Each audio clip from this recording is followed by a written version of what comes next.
What's up, everybody? We're live. It's Tuesday. This is Sesh number 45. What's up, Peter Martin? What's up, Adam? Did you say 45? Number 45. We are almost at a year of this. In fact, I remember right around this time last year, I was on a walk and I was like, oh, we should listen to music tonight or tomorrow night. I think it was actually a Monday. And I was like, we should listen to music tomorrow night. And That's right. if I would have known that would have turned into 45 weeks, I never would have called you. That's right. But you know what? I'm glad that you did. Me And too. Me too. that was the impetus for this from your walk was wonderful because it's been a year of just, sometimes discovery, sometimes reinvention, sometimes reimagining, sometimes going back. But it's really deep in my sense. And I think for a lot of folks that we've heard from our dear listeners, the variety's been there, but this idea of listening to an album from beginning to end, it's really reinvigorated me with that. And that's how we do it now, even if it's not Tuesday night here at the Martin House. I mean, like everybody's been getting into it. So that's been really fun. And one of the little gems in this somewhat, in many ways horrible year, but little gems that we're trying to find and little nuggets of gold, hopefully. Well, and all the community here. Look, we've got Chris. We've got Chris Cecil, is coming strong already. I like we've got that. Neil. We've got What's up, Neil? Colleen. We've got What's up, Chris. Colleen? Chris is very strong. Yeah. Zach. We got Wawenko, Tortog, Dave. I mean, the list goes on and on. Man, our Texas contingent runs strong, not just in the Sesh, with the open studio community in general, but especially at the Sesh.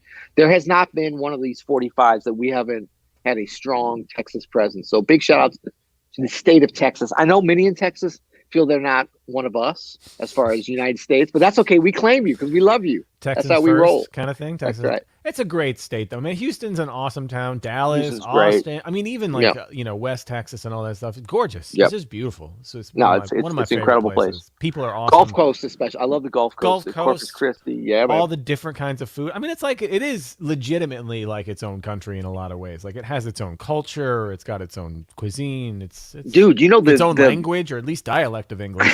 That's right. It's its own country. I'm telling you, that's what they say. No, in Austin, the vegan food truck game, except for maybe Los Angeles. Yeah. Austin has the strongest vegan food truck game right now, maybe even above Los Angeles. Which is interesting because it also has the strongest short rib game. That's right. That's right. You can find. It goes deep there. It goes deep. Yep. Well, today, this was my pick. You tasked me last week with, you said, find something that you it's really better like. Than D'Angelo live at the Jazz Cafe. No. I did not. You did take that out your mouth because we can't find anything better than that. But here you go. Bless Texas for Robert Glasper and a ton of other jazz musicians, by the way. Oh, a ton of Texan jazz Hank musicians. Crawford. Totally. Texas tenors. Come on. But so you said, find something that you really love that maybe I don't know a lot about. And this is, I doubt you know this. This was from I want to say 97. You probably have seen it a little. I was too young. I was just a baby back then, so I don't remember. That's the main reason. You were already touring and making music and making records, and I know how that goes. And sometimes you just don't see certain things, especially amongst your peers. And I know you've known Brad for a long, long time too. Yeah, since the 80s. But I actually might have been. And as we go tonight, I'll try to remember. I was at some of these gigs actually at the Vanguard. Oh, wow.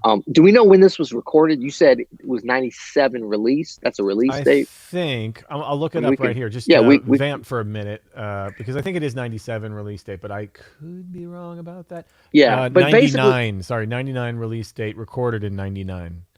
January 99. So, yeah. Late. Okay, so I probably wasn't at this gig, but I was at some of the earlier volumes for sure. And I heard this trio several times at the Vanguard, actually many times.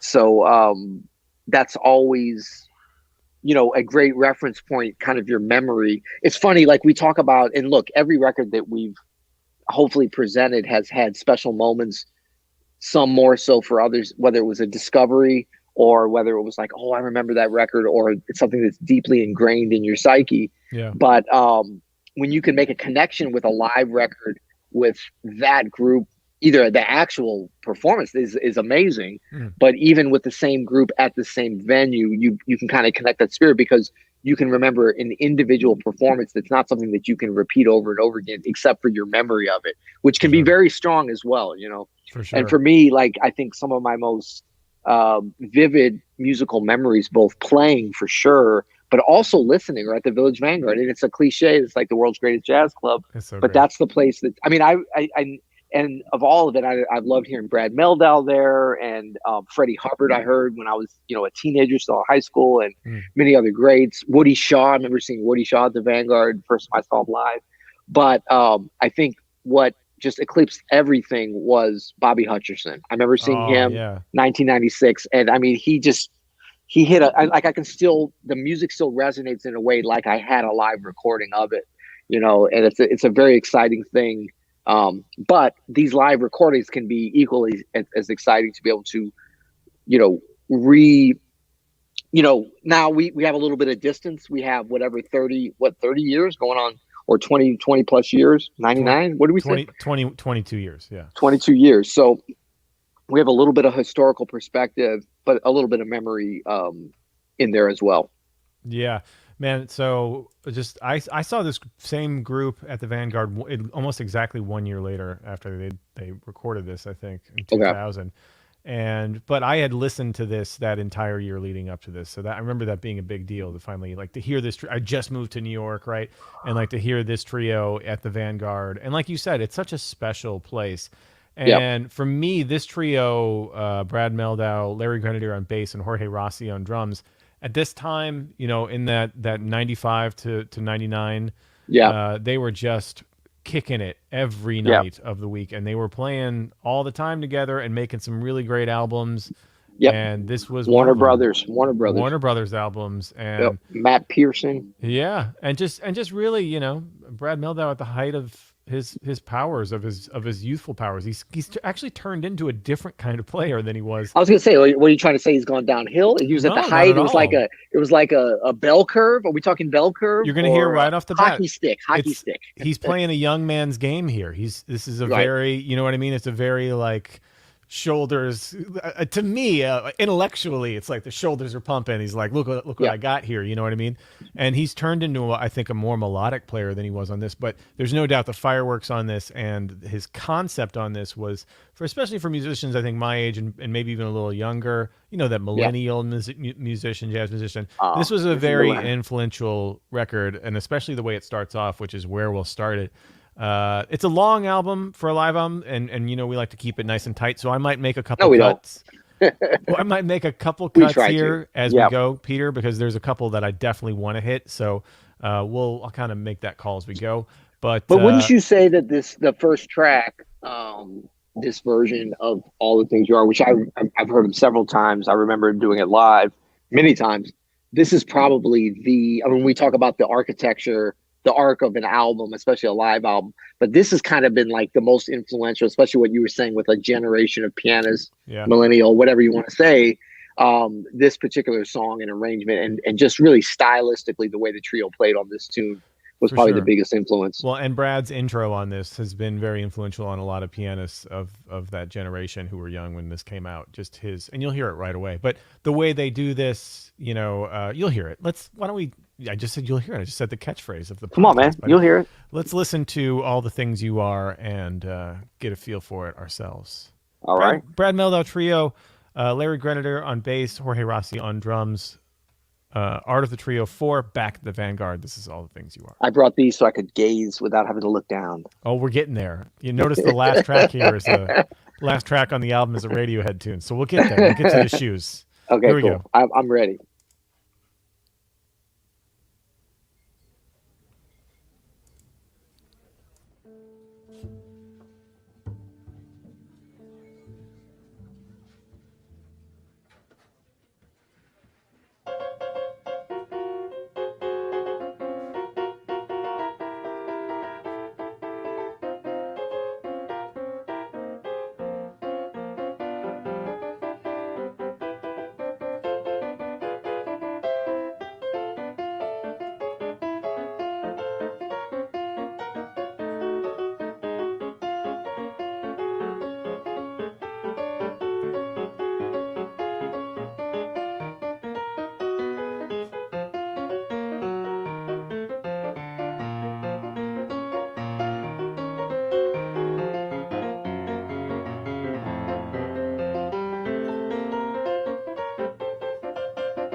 and then it sounds like the Vanguard. Exactly. Exactly. It's awesome, isn't it? Great stuff. Great stuff. So, the intro I know is much heralded, and rightly so. Oh, pardon me. Pardon me. But I don't know. You know what? It's just like the Vanguard. If you start talking, the music keeps going, man. It doesn't stop. No, I was just gonna say that the intro is so interesting, and I can stop. It's okay. No. I I'm can good. catch a hint. I'm switching it over. I'm switching it over. Sorry, I got to switch over the account. It's just behind the No, scenes stuff, Peter. Just vamp, that's buddy. good. Vamp. Big time, big time.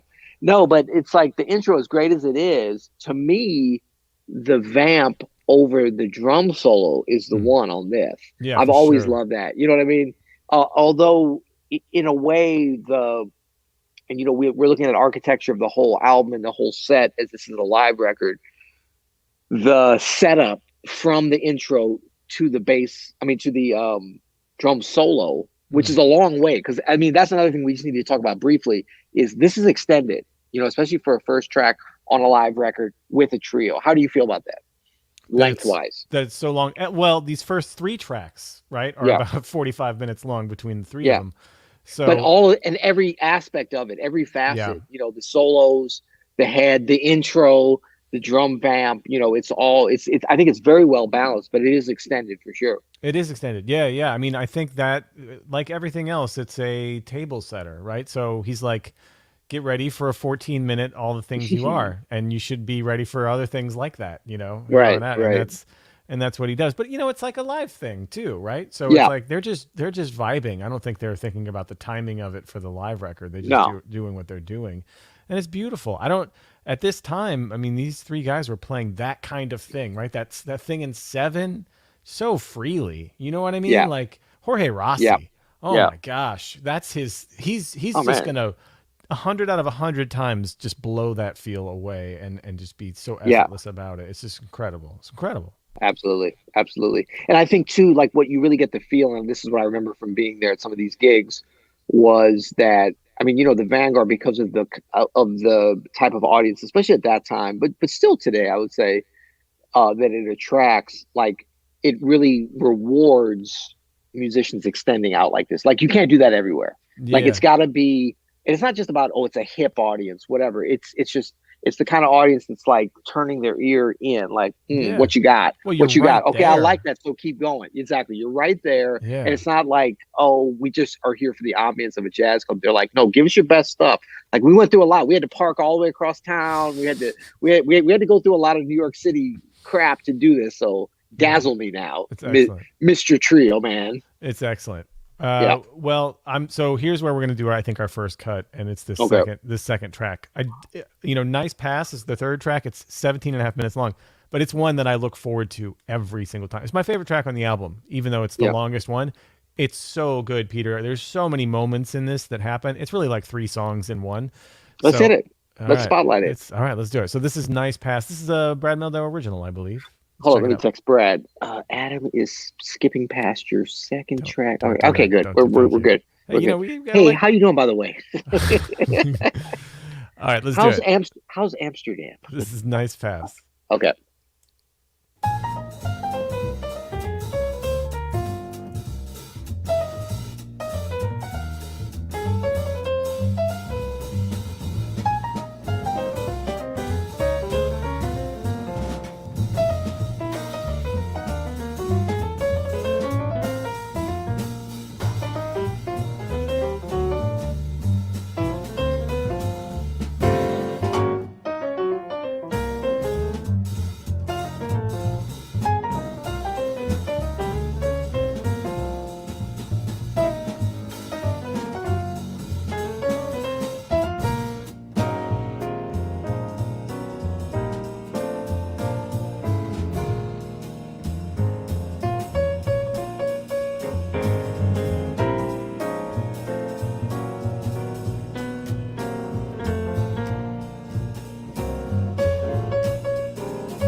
17 minutes of jazz piano trio heaven, Peter. Come on, Was it man. 17? It felt like 16 and a half. I wasn't sure.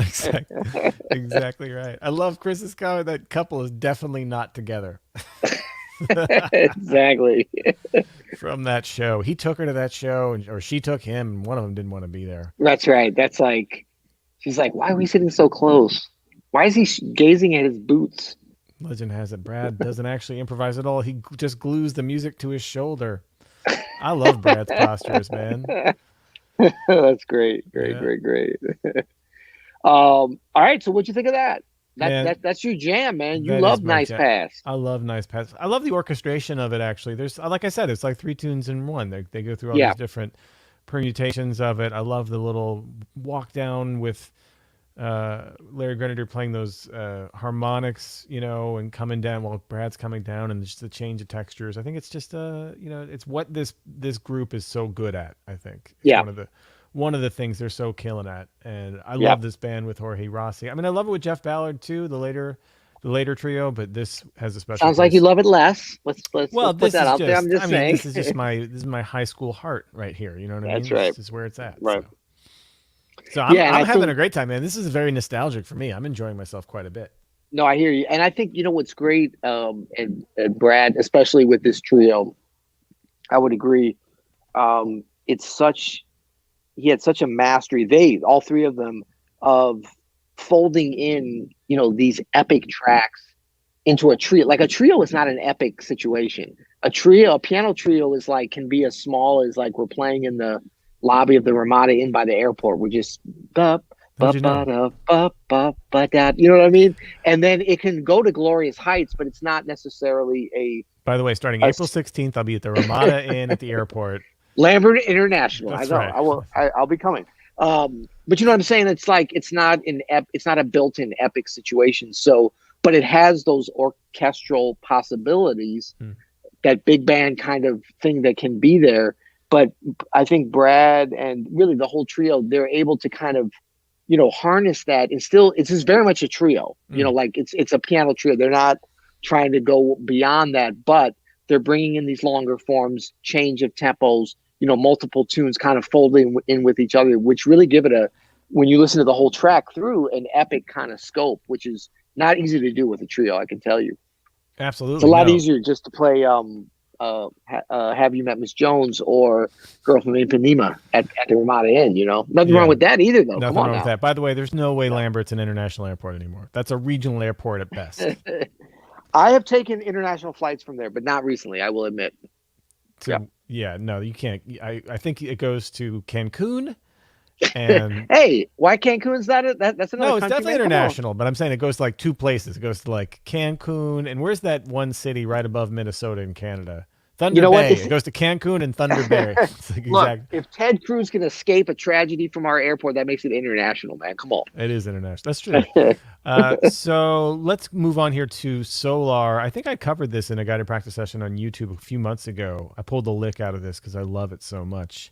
One of my favorite Brad solos ever. So enjoy this. Nice. Solar.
He was really into those short endings during this period. Yeah, exactly, exactly. Chris had mentioned that I should read some of the liner notes. I pulled up some excerpts. I thought this was the one, and maybe he took it out. I thought this was the album that the liner notes started with the constant comparison to Bill Evans has been a thorn in my side. I mean, it was a real, like, throwing Yeah, down the gauntlet. that Maybe wasn't it on this. wasn't Was this that on one. this record? It might have been an earlier one. Okay. But Yeah. known especially at this time for his essays as liner Right. notes. He would write his That's own right. liner notes and write very Quite the long, grammarian. the grammarian, very Yeah. thoughtful liner notes, always entertaining to read and interesting. This is one where he goes into Beethoven and classical music and stuff like that. Right. This is good. I'm an intellectual. I don't know if you could tell Pie in that. the Sky says, to be fair, so hard is difficult to end. That's true. It is. It's so abrupt. Wait, what'd you say? No, you see the comment from, where is it? Pie in the Sky. To be fair, Solar is difficult to end. It really is. He did about as best you can do. Yeah, just no ornamentation, no fluff, no pomp and circumstance. That is actually fair. I Yeah. always go into some kind of 2-chord vamp. You know the one I like. The High Ridge Special. The High Ridge Special. We call it the High Ridge Shuffle, actually. Well, I was going to say, Adam, in commemoration, I know we're early because we're not at the end yet, but we will be at Exit Music soon. I wanted to, for you presenting this album, I wanted just to say a toast to you. I pulled out something that I know you'll enjoy. White Claw. Thank you, buddy.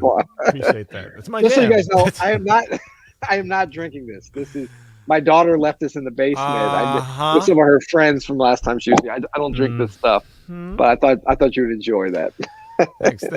That brings up a whole bunch of toxic feelings inside me. Thanks, bud. Okay, cocktail. It's a whole balanced juvenile cocktail of disappointment in myself. Thank you. It's the Bartles and James of the millennial generation, I would say. No, okay. So Aaron brings up a valid point here. Can we get a little controversial? Is that okay? Oh, please do it. Okay, Aaron says he's pretentious. Not that there's anything wrong with that, which is funny. I like that. That's a funny thing. But also, can we talk about Brad Mehldau? Can we compliment him or denigrate him, or is it somewhere in the middle if we use the word pretentious? And is that going to come up at some point? Because that's been the knock on him, right? In terms of his playing. And that, I mean, you're talking about the liner notes that might bring out some pretension above and beyond that. Yeah. I mean, I think this is just a subsect of the music at this point, right? The Brooklyn piano trio is a real thing, man, and he's one of the OGs. And yes, is it pretentious? Maybe a little, but imagine, Aaron, just if you will, it's 1999. You're a 19-year-old boy from the middle of nowhere, Missouri, and you've just read On the Road for the first time, and you want to get out of your small town on a hill somewhere. But you're worried because Y2K is bearing down on you hard. It's bearing down on you. All you don't know if your laptop's ever going to boot up again. All you've done is play E6 clavinet and funk bands your whole life. Galaxy at the rooftop. At the rooftop Galaxy. You just want to get out of town and move to the East Coast and put on a sweater and write about stuff. It's perfect soundtrack. Right. You were striving for pretension that Brad kind of epitomized in a way. And I say that with all respect and love. I think that, especially because it's a trio, like the piano trio, there's something innately pretentious about a piano trio in the way that like a string quartet in classical is like, because there's an assumption and a lot of great evidence. You talk about Oscar Peterson, you talk about Ahmad Jamal, you talk about Nat King Cole trio. I mean, all the great, like that it's this perfect ensemble. So you have to elevate it to something each time you do it. You can't just play like you're at the Ramada Inn, although we do that as well. But you know what I'm saying? Like there is a certain kind of positive, if there is a positive pretension, wrapped up in all of it. I think honestly, man, I think it's just you can kind of feel, even from things like his liner notes and his album covers and the titles of his tunes, you can kind of get a sense of the art that he was into during this time that he was making art as a young man. And it's, I think it's beautiful. I mean, as someone who was into the same kind of art, I was very much into this as well. Yeah. And I mean, Chris hits on a good point. As an older teenager, I ate that stuff up. Yeah, me too, Adam. Um, I would say for me, He said also says Open Studio might be looking at a lawsuit from Ramada. big shout out to Ramada. Is that still? Are they still together? I I don't don't know. think so. So Wynton Marsalis, like I would say that actually Brad, in terms of like the liner notes and how he presented this trio and how he was presenting his music. I mean, look, when you call your record the art of the trio, like you're inviting a little bit of, and then you go volume one, volume two, volume three. I mean, you're inviting a little bit of this possible criticism, but it's very much. I would say it's along the lines of some criticism, possibly misplaced as well, to Wynton Marsalis in the '80s when he came on the scene. He was, accused of being conservative and pretentious and Yeah, there's no disrespectful and too backwards looking instead of forwards looking listen. and derivative of Miles Davis. So you look at Brad Mehldau, who's he accused of being derivative of? Bill Evans and Keith Jarrett. And that's really only, I mean, you hear so much more there. Obviously, Absolutely, that influence absolutely. is there, but in all of us, I mean, what pianist that came along after Keith Jarrett doesn't have some of that, or Bill Evans? Hey, listen, it's really easy to sit here now, 25 years later or whatever, and be like, now that everybody, so many young pianists have been influenced by these albums, Right. and you know what I mean, Yeah. and say like, oh, it's too highbrow or whatever. But as you said, with Wynton coming on the scene and being called too conservative, there's no winning this fight. What you do is if you try to account for that and not be authentic to what you want to make, it just Right. becomes safe and boring. And Yeah. I would argue that Wynton, with the conservative route, and Brad here with the more like gallery route, you can call it gallery music or whatever. Gallery. No, seriously, but Soho Gallery. at least it's risky. At least that Yeah. both of those are not safe and are true to the artist making that. And obviously, people responded to both. So you can have, Exactly. we can hold different things at the same time. And you can also like Kenny Garrett, and you can also like Roy Hargrove and RH Factor. Like you can hold different views of these things. It doesn't have to be very myopic. Right. Well, like Steven's saying here is, I think Keith Jarrett is maybe pretentious, perhaps. I mean, but you know what? He's damn good too. So like the better the level of the music you're putting out there, the more you can get away with pretension, I think. And I think Brad, if anything, possibly hits on a little bit of that nicely. Let's do let's let's do exit. Let's do exit music from a film. We'll skip ahead here. Okay. Uh, this is, of course, Radiohead song from OK Computer, and one of my favorite Radiohead songs. This is a Are you a fan of Radiohead, Peter. This is going to Adam? be such a I was never combination sure. you're not going to enjoy at all. This is no, this is one of my favorite tracks, and this really actually, I think, for a lot of people, again in my generation, who see a Radiohead song on a jazz trio live at the Vanguard album, you're just like, what is Yeah. this guy in my head? You know what I mean? Like, Yeah. it just feels very, very real and something that is very attractive. So it's very, Absolutely. very influential, I think, doing Oh, this. hugely. Probably the most influential track on this record. Wouldn't you say? Well, maybe All the Things You Are. Yeah, yeah, I don't know. But Yeah. thank you, everybody. We'll listen to one more. Put here, and we won't sign off on this. We'll talk a little bit afterwards. But put here what you want to hear next week. Something super pretentious for Peter. Of course. Like For Adam, please White send Claw. Adam a case of this hard seltzer. He's not drinking currently, but he loves White Claws. Any kind of I'm Bear Claws, White Claws, it doesn't matter. He loves them all. no, I'm from I'm gonna I'm embracing my roots, man. So some natural light would be better, I think. Little Natty Bartles light, and James. Little natty Bartles light, and James. natty light. All right, let's do it. Exit Yeah, man. music from a film.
Thank you. Thank you very much. I mean, that's killing. Come on. Larry Grenadier on bass. I mean, it's masterful, Jorge Rossi on masterful. the drums. Amazing.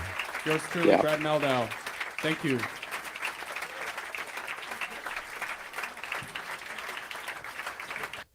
Peter. Thanks for letting us gaze at some shoes. That was really that was really delight for me. I have That was to good. say. I liked watching you gaze as well. That was fun. It's my natural habitat. I'll be honest. Yeah. You know. See, we got some folks with good taste here. A fresh take, firmly grounded in tradition. That's how we this do is it. very You know what I'm Peter saying? Martin. You know what I mean? That's like Peter Martin, isn't it? That's right. Right. That was fun. Picardy third is pretentious. Great play. That's true. Is it? You know what I'm saying? Like, but I want to be clear here. Like the pretension, when you got the goods, it's not really pretentious. It's still pretentious, but we can appreciate it and enjoy it. You know, like we like it. It's the kind of, I don't know, like, you know, you go to an art museum and there's more understated art, and then sometimes it kind of becomes a little bit pretentious. But when the quality's so good, you're like, it's deserving. I don't know. I'm feeling it. I'm feeling it. Well, thank you, everybody. Super fun sesh. Thanks for listening. We'll be back next week. We will. Is next week Keezer? No. Man, this dude, remember, he was like, I want to come on. We said, cool. And he's like, oh, I'm busy for the next 14 Tuesdays, by the way. But after that, I'll be I can't do it. So someone was asking for go. some New Orleans. So Jose was like, I asked for Mehldau 89 times, had to miss the beginning. So there you go, Jose. Yeah. You can watch the replay. Ooh, Herbie's New Standard. Yeah, no, I love that album. Great I love album. that album. That might So be we 96, right? 96, 97? Yeah, right on there with Roy and Yeah. so Michael Brecker. So I think I know we're always accused of doing too much Herbie, but we haven't done Herbie in a while, and so we have to look back and see what Herbie we've done, because it might be time. Yeah, it's always time, Peter. It's always time for Herbie. It's There's never always not a time. There's not a we. If you would have said halfway through any album we've done in the last 2 months since the last Herbie album we've listened to, if you would have said halfway through this album, would you rather put on some Herbie? I would have been like, I could put on some Herbie. Yeah, let's do it. Well, plus people have to understand, this is on Tuesday. We listened to an album with you guys together. Wednesday through Monday, Adam and I call each other at 7 o'clock and listen to Herbie Hancock on the phone together. So yeah, we just get together over Zoom. And right. Watch Herbie videos, and we write fan fiction about Herbie. Like, it was in 1983 and Herbie and Wayne went to Switzerland, and like little stories. It's great. Yeah. And somebody's talking about Gerald Clayton, who we're having live at the Vanguard. That's a new record that have you heard that at all? No, Adam, I'm that's down. a great record. I'm a huge fan. Let's do it. That might be fun if we want to do something new.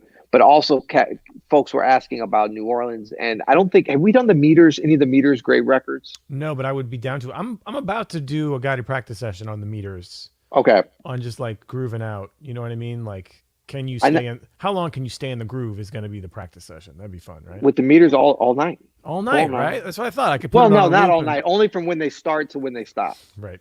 Yeah. So a lot of love for Gerald Clayton here. Let's do it. And Peter, we're having a Gerald Clayton masterclass here.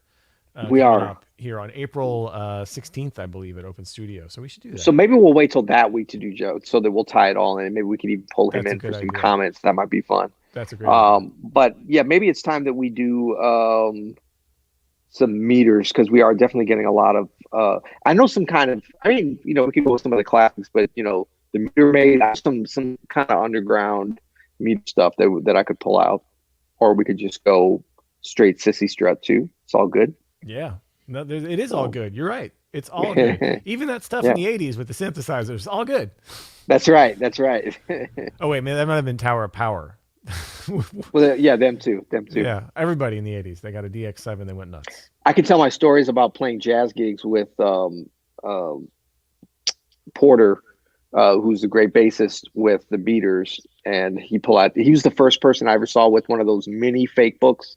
Remember those that were like this big and they were bound? He had one of those, and it was so funny. Like, he could play everything great, but he didn't know any jazz tunes. So it was like we'd be like, "Let's play Misty." He's like, "Cool, let me flip through it," and then he'd read it down, just kill it. That was fun. I was like, awesome. Man, yeah. Peter, you see what I have here behind me? Did you see what I imported from the studio? This used to be behind your head. That's right. I've been missing missing some that. legs put on it. Woo! Right? Man, that makes me feel like I just want to go to bed hearing that. I regulated the action. I put some legs on it. It's ready to go. It's gig ready. Could you play us a Little lullaby, bedtime, perhaps? little Yeah. bedtime. I mean, not right now because I'm not ready to go to bed, but a little bit late. Can I call you in like 2 hours? Oh,